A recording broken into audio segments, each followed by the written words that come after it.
CPLC और नादरा के इश्तराक से ईदी सरदखाने में लावारिस लाशों की शनाख्त के लिए लगाया गया सिस्टम कारगर साबित हो रहा है। सिस्टम ऑपरेट करने के लिए ईदी फाउंडेशन के रजाकारों को तरबियत भी दी गई है, जबकि CPLC का एक नुमाइंदा शिफ्टों में 24 घंटे मौजूद रहता है। ये सेटअप एक अननोन डेड बॉडी आती है, उसका एड्रेस निकालना होता है, तो उसके हवाले से इस इश्तराक से लगाया है कि ताकि लोगों तक अपनी डेड बॉडियाँ पहुँच जाएं। पहले ये होता था कि बॉडी आई, मजबूरन 3 दिन हमने रखी, शनाख्त कराते थे, कोई देखने आ गया तो नहीं, वरना तो फिर हमने लवारसों में दफना दी।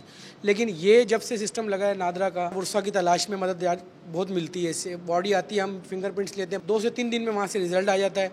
ऑल पाकिस्तान में कहीं भी एड्रेस होता है, हम ईदी की तरफ से वहाँ से इतला उनके घर करा देते हैं। 24 आवर सर्विस देते हैं। जो भी बंदा आ जाता है, हम किसी भी टाइम, रात में, दिन में, किसी भी पहर आएगा उसी टाइम उसका थॉर्म सिस्टम लेते हैं और आगे हम ट्रांसफ़र कर देते हैं। फिर जैसे रिजल्ट आएगा तो फिर बॉडी उनके हवाले कर देते हैं। नादरा के इस सिस्टम से बड़ी तादाद में लाई गई लाशों की शनाख्त मुमकिन हो सकी है। जो भी डेड बॉडी आती है हमारे पास अनक्लेम्ड, उसमें हम लोग उसके अगर फिंगरप्रिंट सही होते हैं तो फिर फिंगर लगा के चेक करते हैं वो रजिस्टर्ड है या नहीं है। अगर वो रजिस्टर्ड है तो फिर कहाँ का एड्रेस रजिस्टर्ड है वो उससे अंदाज़ा होता है हमें, और फिर करीबी सेंटर की गाड़ी भिजवा के हम उनके वर्षा को इतला कर देते हैं कि आपके अजीज़ की डेड बॉडी हमारे पास पड़ी हुई है, वो आके ले जाएं। नादरा सिस्टम के जरिए बहुत से ऐसे वर्षा हैं जो अपने प्यारों की लाशें हासिल कर चुके हैं। कैमरामैन मोहम्मद अली के साथ इमरान हफीज, डॉन न्यूज़, कराची।